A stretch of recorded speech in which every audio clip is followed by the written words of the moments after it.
Welcome into Celtics pregame live, everybody. I'm your host, Justin Law. Alongside with me, I have Rob, I have Ian, I have Seamus. We're back again. Celtics and Mavericks. Luka, Tatum, bottom of the hour, 8:30 p.m. Eastern on NBC Sports Boston. We're taking you guys right up until the tip-off. Guys, before we get started, how are we feeling today?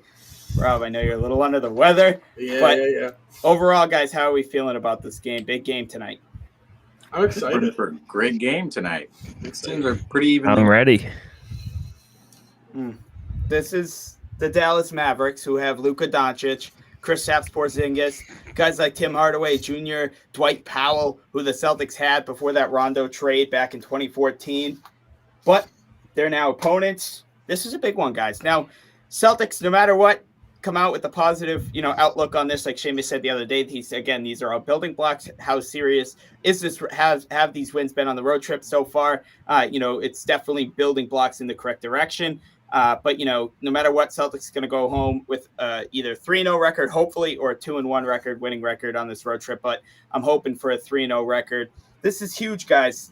Let's talk a little bit about last game, though, because there's no denial. And yes, the Celtics did not play a perfect game by any means, but the game of the year, 95-78. Going into Miami was undefeated on their home court. They were 6-1 atop of the Eastern Conference. And the Boston Celtics, the total opposite of that, nearly at the bottom of the conference, coming off of a win against the Orlando Magic, a solid win. But, with all due respect, it was the Orlando Magic. This was Miami Heat, two opposite sides of Florida. 33-9 second quarter run put the Boston Celtics out in front. Seamus, talk us through that second quarter, because that was easily the best Celtics quarter of basketball we've seen in quite a while. Well, it was really a mix of the Celtics getting after it defensively and the Heat just making the poorest decisions basically for the entire quarter. I mean, the Celtics, they completely took away Miami's space within the game. And something that's really underrated about the Celtics this year thus far, I think on ball defensively, off ball, they've been pretty bad this year. But on ball, one-on-one this year, they've been pressuring ball handlers, getting ball handlers to pass out of certain double teams in certain situations, making it harder on other offenses to operate, per se. And that's exactly what we saw in the second quarter against Miami the other night. Kyle Lowry looked completely out of sorts. Jimmy Butler didn't look like his typical playmaking self. And their spacing in general was all off, to where their shooters, they just weren't finding open shots ever. And that was much to the credit of the Celtics defense, but also the Miami mishaps. Hopefully, though, we can bring that into tonight against this Dallas team, who they're not much like Miami. However, they're a pretty stagnant team as well. So the Celtics, they need to get after it and attack tonight. Totally. And now, Ian, we talked about, your whiteboard actually talked about Aaron Nesmith. Free Aaron Nesmith. That was the huge thing here on the pre- and post-game shows. Well, Aaron Nesmith was indeed free, and he had one of his better games of his career thus far, although his career is very young. 13 points, 3 of 5 from deep, from the bench. Ian, how big was that performance? And not only just Aaron Nesmith, because the Celtics outscored Miami's bench 45-20. That is a blowout. 45-20 against Miami's bench. Langford added 12 and Schroeder 15 off the bench. But your boy Aaron Nesmith stuck out to us. Oh, man, I'm so happy that we did that free Aaron Nesmith thing. Can you guys hear me? Yeah. Okay, sorry.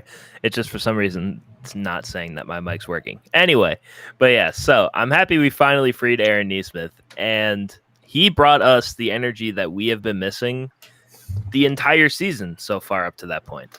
Like, we were talking about how the team just looked flat, and Aaron Nesmith came out and provided so much energy off the bench. And you could see it carried on throughout the entire team. It was super important that what Aaron Nesmith did last night, and it was really important to see the bench step up. Last season we wouldn't have seen that. We would have been outscored 45-11 during bench points. But, I mean, it just shows how much this team has improved and how much depth that we really added, that now we can go, we can probably go about 10 players deep, I would say. And, I mean, they could all have a solid game like last night, and they can step up when Jaylen Brown goes down or when Jason Tatum's not having a great night shooting. Yeah, 100%. And something we also saw was, Romeo Langford stretches the floor really well, spaces out the floor on both ends, and just getting after it defensively. And that was a huge defensive game. The Miami Heat coming into that game on Thursday night, I believe it was, they averaged 61 points in the first half, Rob. 61 points in the first half. And that's 24 minutes of basketball out of 48. The Celtics held them to 78 points. And most notably, Duncan Robinson, a staggering, 6 of 17 from long range? 5 for 17, yeah. 5 for 17, no better. Screwing my fantasy over. Thanks, Duncan Robinson. 17 3-point attempts. That's ridiculous. That's crazy. From one guy. Robinson. Yes, and they left him in at the end of the game. And Scalabrine made a funny comment saying, kind of shoving it in Duncan Robinson's face, making him let it be known he had a horrible game. But Rob, something I want to talk to you specifically about is this kind of goes into last game and then slowly into our injury report segment. Brown, a DNP in the fourth quarter, left the game with a hamstring injury. A lot of hamstring tightness. Did not play. Luckily, Celtics did not blow a lead. How concerning is this? He is out tonight, which we're going to get to right here. How concerning is this? Because his career so far has been plagued by these hamstring injuries. Yeah, so it's actually the same injury that kept him out, like I said, of that 2018 little playoff run. He missed right around 2 or 3 games, I believe. I think he missed game 6, 7 in the Milwaukee series and game 1 in the Philadelphia series. So like Ime Udoka said, it kind of all depends on, how bad, what grade, what level the strain is on his hamstring. Jaylen Brown's typically a guy that we've seen recover pretty well from his injuries. Dating back to that his first hamstring injury in that playoffs, he came back and made an immediate impact. So I'm not necessarily too worried. I don't think there's any reason to hit the panic button. Players get injured; it kind of happens. So right now, for Celtics fans, I think honestly it's a much needed rest for Jaylen Brown. Hopefully that it's nothing too serious. But Brown, recovering from COVID, he finally got over the hand injury, then he gets COVID, and now this. So he could use the time off, I think. But we'll see. Like Udoka said, we gotta take it day by day to see when JB can be back. Totally. And Ime, the full quote: Jaylen Brown still getting assessed. We will know more tomorrow, along with the severity of it and the amount of time he could potentially miss, which reports have been thrown around where we could see Jaylen Brown miss up to a couple weeks if this injury, worst case scenario, the injury is severe. Jaylen Brown might be out of the lineup for the next couple of weeks, but somebody who's going to have to step up in the midst of Jaylen Brown's, absence is not only Jason Tatum, which we'll get to later, but it's going to be Josh Richardson. He is off the injury report tonight. He had a little foot contusion. He missed the game in Miami. He is active. And per Ime Udoka, Celtics head coach, there is no minute restriction for him, which is, kind of good to hear. But at the same time, in all honesty, I don't know why there would be. I don't know the severity around that. Clearly, it must not be too severe if he's back after missing one game. But Seamus, he's going to get going here. Josh Richardson, we've seen how good he can be. We've seen how, sweet his stroke is behind the three-point line, as well as his defense on the other end. We're going to need a big game from him as well, facing his former team who traded him away during the offseason as well. Yeah, Josh Richardson should have total motivation coming into tonight. I mean, you think about his situation in Dallas. They acquired him from Philadelphia. They traded away Seth Curry. And what was the narrative around Dallas all of last season? Well, they need shooters. Why did they trade Seth Curry for Josh Richardson? And then over the offseason, they trade him for Moses Brown. Moses Brown, who's making $1.7 million on a rookie contract, a former second-round pick 2 years ago. I mean, that's as Josh Richardson, from the player he was in Miami to the player he was in Philadelphia, to fall that far to be traded for a player like Moses Brown. Moses Brown, we all know he's a solid young big, but Moses Brown is a developmental player. Josh Richardson is a role player. So that just tells you right there, the Mavericks didn't want him at all. They didn't even want to take back salary in his deal. They just wanted to salary dump him. He should have motivation coming into tonight. I don't know how healthy he is.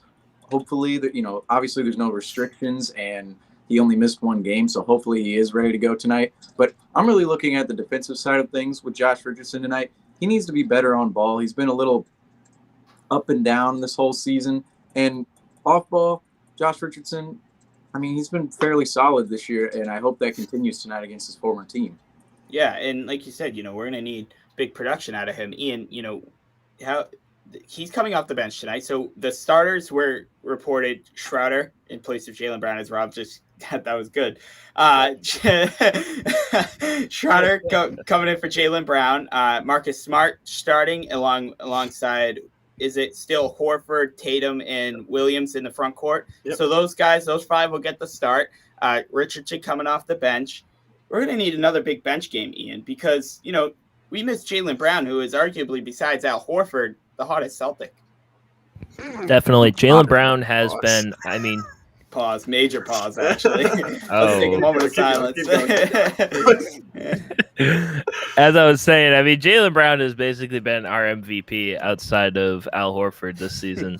What is he, top 10 in scoring in the league? He's having a breakout season, and it sucks that, it seems like he can never catch a break so far to begin the season. He starts the season getting COVID, and now he's got this hamstring injury, and we don't know how severe that's going to be. So, I agree. The bench is really going to have to step up. If they can have another game like they did against Miami, if we can get production from Nesmith, from Langford, and, even if he's out there, maybe Grant Williams or Peyton Pritchard, but I think it's going to be really important that Josh Richardson, Aaron Nesmith, and Romeo Langford really step it up off the bench, and that's pretty much what they desperately need that tonight. Yeah, I thought a big interruption was about to come in there by Rob when you said Peyton Pritchard. I said if he played because I knew Rob was going to say something. He'll probably play with Brown out. He'll probably get the backup guard spot, but I hope not. Well, Rob, let me ask you, because Dennis Schroeder does get the starting nod. So what do we expect to see from Schroeder? What have you liked so far from Dennis Schroeder? Because I've noticed how quick and explosive this guy really is. Yeah, so I think he's shown us one hustle, kind of what we knew what he was going to bring, a lot of energy. But most importantly, offensively, I feel like he does a great job attacking that paint. I do think he dribbles a little too much, dribbles around, but it works. I think that he's done an amazing job attacking. I think his shots got to fall a little bit more in the mid-range area. I think they will fall as the season goes on. But I think he's done a phenomenal job actually attacking that defense. I think he's found our bigs rolling to the hoop, trailing, and I think he's done a great in transition too. He's been great too. Seamus looked like he had some breaking news there. He was so shocked. I just saw someone who had a pretty nice performance last game. I was just looking at the Mavericks box scores from their game against the Spurs, where they only won by 1. Boban Marjanovic, 17 points, 5 rebounds in 15 minutes. That kind of concerns me because the Celtics, quite frankly, I was thinking maybe we could throw Cantor out there tonight. Maybe some Hernan Gomez lineups. If we want to stretch the floor with Marjanovic out there, with Boban out there. But then again, Dallas Mavericks run more pick and roll than almost every other team in the NBA. And what is Cantor the worst at when it comes to defending? Pick and roll. So that'll be a tough matchup for the Celtics to get. If Boban does play, of course. Well, that kind of takes us into our key matchup, because if we didn't let go Taco Fall, we could throw in a little Taco Boban for the memes, but we're going to have to keep it real tonight and go Tatum and Luka Doncic. Both players not off to such a hot start, especially from long range, by the way. Luka Doncic 25% from deep, Tatum 27. Tatum averaging 22 points a game, 8 rebounds on 3 assists. Luka Doncic 23 points, 8 rebounds on 7 assists. Something that also sticks out for me, what have I kind of said about the Celtics this season, especially with Jason Tatum? His free throw percentage is not good. 74%, which is average, but for Jason Tatum, you kind of figure with his career average, just a little bit more. Luka Doncic, 69%, but what's this matchup looking like tonight, Seamus? Little Tatum, Doncic, future of the league, future of each of the two franchises. We need Tatum. We need Tatum tonight. Well, Tatum has yet to win a matchup against Doncic, if I'm not mistaken. I don't remember any time where we left the game and said, wow, Tatum just dominated that game over Doncic. You look at the game, obviously 2018-19, you could probably throw that one away. Tatum wasn't quite a star yet, and Luka was ascending. But last year, went into Dallas. That was sort of a Kemba game. Not last year, 1920. We came into Dallas. That was a Kemba game. And then we played them at home, another Kemba game where he dropped over 30. And then last year in Dallas, we all know what happened. I think that was the game. Ian had the reaction over that game. We saw that game, and Tatum didn't have an advantage, and then they whooped us in our own building last year. So every matchup that Tatum has played Doncic in this far, Doncic has had the advantage individually over him. And so if we're going to talk about these two as the star, matchup, and these guys are going to go head-to-head for years to come, hopefully in the NBA Finals one day, Tatum has to win a couple of these matchups at least, and maybe that starts tonight with Jaylen Brown out of the lineup. So the Celtics are going to have to be really physical tonight as well. So watch out for that potentially Robert Williams, Moses Brown, or Robert Williams, Dwight Powell. They have pretty tough front courts out there in Dallas. But that kind of takes us into our three keys of the game. Obviously, mine is go out there, be physical. Go out there, do what you do. You played in Miami. You saw the Celtics, how physical they were. Did it get them over 100 points? No, but it helped them tremendously. I know Emi doesn't like the technical fouls. Us fans, us journalists like the intensity. I want to go in there with the same intensity tonight, despite missing, Jaylen Brown, our best player at the moment. So mine's just go in there, be physical. Don't take anything from anybody. I would my key to the game tonight is get off to an early start. And I mean when I say that, I mean on both ends of the ball. We've seen the Celtics defensively have a good first quarter, and we've seen the Celtics offensively have a good quarter, but we've kind of yet to see them in the same game. Last night against Miami, we only scored 18 points, or 2 nights ago in Miami, we only scored 18 points in the first quarter. And however, games against Chicago, we scored 33, but, the Chicago Bulls put up 35 or 31. So, yep. We've kind of seen not a complete game in that first quarter. I'd love to see the Celtics get out, run in the break, start off the game. Yeah, I think my key to the game is hit your wide open shots. I know Justin talked about this around the end of last post-game show, which was it feels like every single time the Celtics get a wide open look, they just completely brick it for some reason or another. But it's going to be really important. Really important to hit your open shots against the Dallas Mavericks because, I mean, even though they're struggling a little bit and their offense hasn't been amazing, I mean, they can still pop off on any occasion. So we have to hit our wide open shots. And I mean, it'll even help Tatum because there was a couple times last game he passed to the wide open man. He made the right pass. They just completely missed the shot. So hitting your wide open shots is my key to the game. Yeah. And my key to the game comes defensively. The Celtics, or I mentioned it earlier, the Mavericks run more pick and roll than almost every team in the NBA. The Celtics tonight, they cannot play the type of pick and roll defense they played, say, in the New York game or the Toronto game. They have to, number one, communicate on switches, and number two, not play drop coverage against Luka Doncic because we know what kind of range Luka has. They have to swarm ball handlers tonight. They have to get in passing lanes. They have to communicate at the top of the key. The Mavericks, they're not a crazy offense. They don't blow your socks off when it comes to passing the ball or even scoring the ball for that matter. A lot of their games, they have under 110 points thus far this year. So the Celtics, it's all about defending at the point of attack, defending Luka, defending Jalen Brunson, and stopping all those rolls and actions towards the rim. Now, let's talk about over-under, because we all like over-unders, right? They're a little bit interesting. First one, like the best segment. Yeah, we're just going to jump right into this one. This one, over-under. Listen, Dennis Schroeder has been fantastic for the Celtics as of late. 15 points last game, like I said, in Miami. He is starting tonight, probably getting some more minutes, obviously, with Jaylen Brown out. Over, under, I think this is reasonable. Rob actually texted this to me. 14 points tonight. Over, under 14 points for Dennis Schroeder tonight. Well, Dennis Schroeder is one of those players that could either drop 26 or 3. So I think it's tough. We've seen that a couple times this year. I think it really depends on how Emi runs this offense with Jaylen Brown out. I think that there's a good chance that you're going to see Tatum really facilitating a lot, but I think there's also a chance that you don't see that at all, and you see kind of one of those games where, Smart gets you 12 and Schroeder gives you 14 and, stuff like that, where it's really kind of like Miami Heat game. Because that really has been the trend all season, is that the scoring's kind of been balanced. So I'm going to say tonight is a Jason Tatum night. I'm going to pray that that's correct. So I'm going to take the under here. I'm going to say Dennis Schroeder does not get 14. Is that your final answer? Because last time I had to change it 3 times, and Yeah. Remember, All right. remember. I don't know, though, Well, remember actually. last time you did this, you said under on Schroeder, and then the Celtics went into overtime, and he ended up going over. And I remember you made a comment because he went over. He goes, "Oh, it took an overtime for him to get there." Yeah, All right. I'm gonna stick it. I'm gonna someone else go. I'm gonna stick with it. Can I read, All right. Dennis Schroeder's box score numbers real quick? Just all the points he scored. So Yeah, here we go. 12, 4, 18, 23, 22, 6, Oh. 13, 8, 14.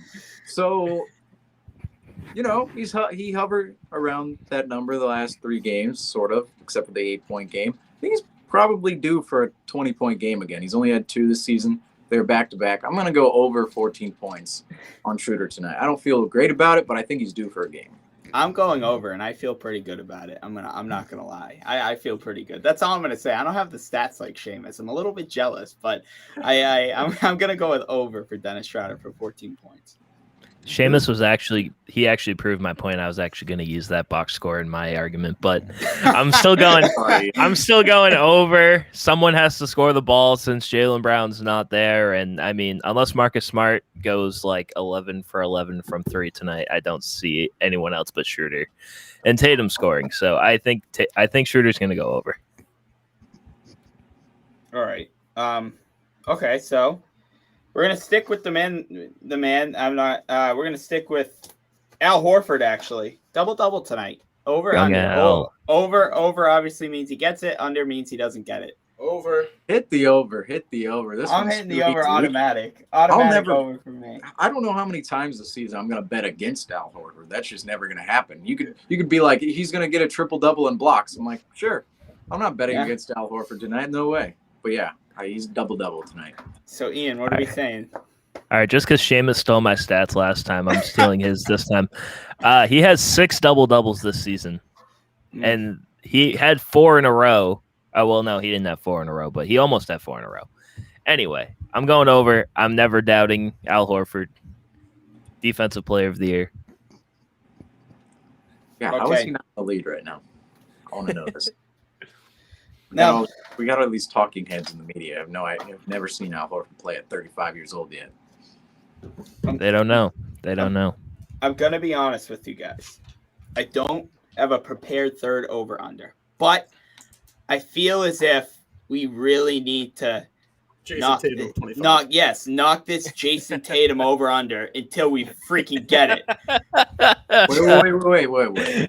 Listen, we'll be reasonable. We're not going to say 25. We're not going to say 30. We're not going to say 35. We're going to go. No. We'll go. Don't make it 25. I was going to say 24 and a half. Kick it under a little. I thought you were going to say 20. Jason I thought Tatum. you were going to say 20. Jason, no, definitely not 20. Because look, like I said last pregame show, Jason Tatum is averaging 23 points on 29% shooting in the last. There it is, right there. 14 points and 29% shooting. I mean, he's scoring the basketball, but he's not doing it efficiently at all. He's not even scoring the basketball. I think he's due for a big night. I think tonight, Luka Doncic. Sucks for some dumb reason it's not on ESPN or TNT. Luka versus Tatum. I don't understand that. Stupid. I have no idea why. But I'm gonna go over Tatum. We'll keep it at 25. I'm going over. I'm going over 25. Just because, who else is going to score? Tatum has to get whether he's going to shoot efficiently or not. He's going to get over 25. I 100% agree, and I don't know who will be doing that if it's not Tatum tonight. I bet Horford will get you 15. I bet one in Neesmith or Langford will get you above 10. But I mean, other than that, I think it's just going to be Jason Tatum. 25 is a lot for Tatum right now. I'm not going to lie. What is he averaging in the last 4 games? 14? Well, the last he's 3 putting up Schroeder numbers right now. Disrespect the Schroeder, man.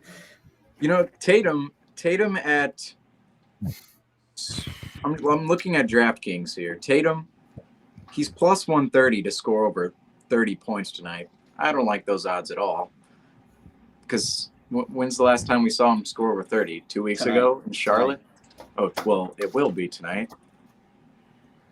Psych, going under. I do. Oh, not thank believe God! I this. thought that was a Under guarantee. 20. I thought that was a guarantee too.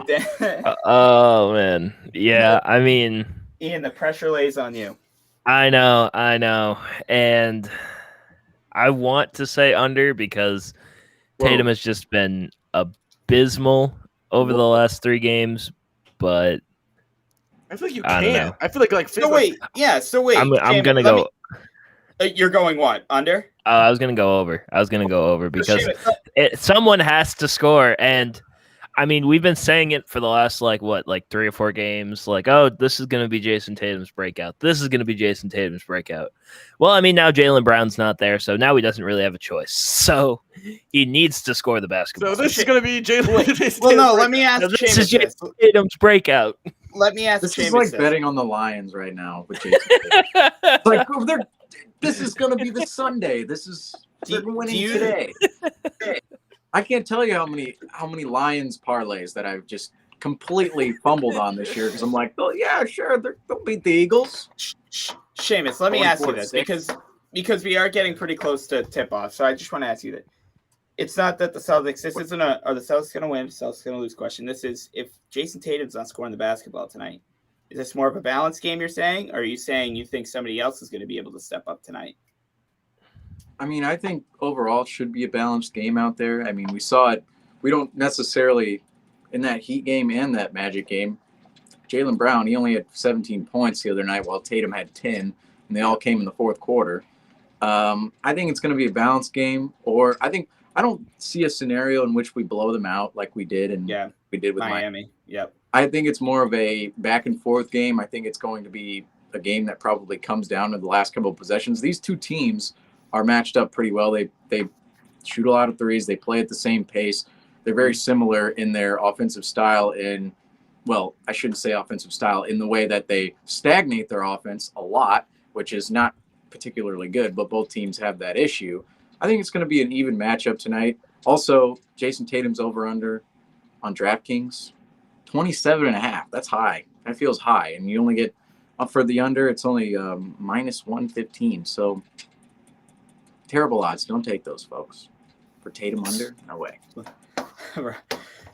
I'm not gonna make a Rob comment. He's feeling a little bit under the weather today. I'll let that parlay go. No, nothing. He said don't bet on these numbers. You're due for another bad bet. No, all right. So 27.5. My thought process on that is like he needs 28. You gotta think about it. First of all, it is Jason Tatum, right? Mind you, he's been bad this season, but he's also had a 41-point game. I believe he's gone I think he went 30 one other time. So yeah, he's going to score the basketball, especially with Jaylen Brown out. You got to realize that is 28. That's per game, 28 points per game that have to go somewhere. Odds are they're going to Jason Tatum.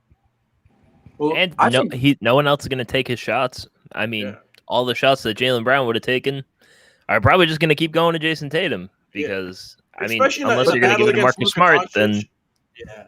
But the main concern with Tatum is actually making those shots. Like if Tatum say randomly he shoots 40 times tonight, which I hope doesn't happen, but say if he does, is he going to make 20 of those shots or 10? And that's my main concern with Tatum. I need to see him have a good shooting night, a couple of good shooting nights, before I can comfortably start betting his over every night. Because so far, I mean, especially the last 4 games, he's been terrible shooting the ball. Just absolutely terrible. There's no two ways about it. He knows it. The team knows it. Everyone knows it. He just needs to be better. And I believe he will be eventually, but I'm not ready to take the over now. Well, the Boston Celtics are just moments away from tip-off, looking for their 3rd straight victory, also looking to sweep this little 3-game road trip and get back to 500 before returning to their home court. And they actually have a 3-day break after this. So sitting on a win, not only a 3-0 road trip, not only getting back to 500, but, sitting on a win for 3 days feels pretty comfortable, especially if you're the Boston Celtics. Like, Seamus said, even if they win this game, yes, 3-game winning streak, 3-0 road trip against 2 tough teams. Third, you can even argue the Magic. That's great. That's building in the right direction. Anyway, Celtics, Luka and Tatum, NBC Sports Boston. 8:30, bottom of the hour, just moments away from the tip. We will have you covered. Celtics postgame live, moments after the final buzzer. I'm Justin, that's Rob, that's Seamus, and that's Ian. I'm not going to be embarrassing and point to everywhere. Uh-oh. Oh, no. This is Jason Tatum's breakout. Oh, the board has broken. We'll find out. Come join us back here, postgame live, after the game. The board doesn't lie. I ain't taking notes from nobody. JAYLEN Brown. Your superstars have off games. Follow us on social media.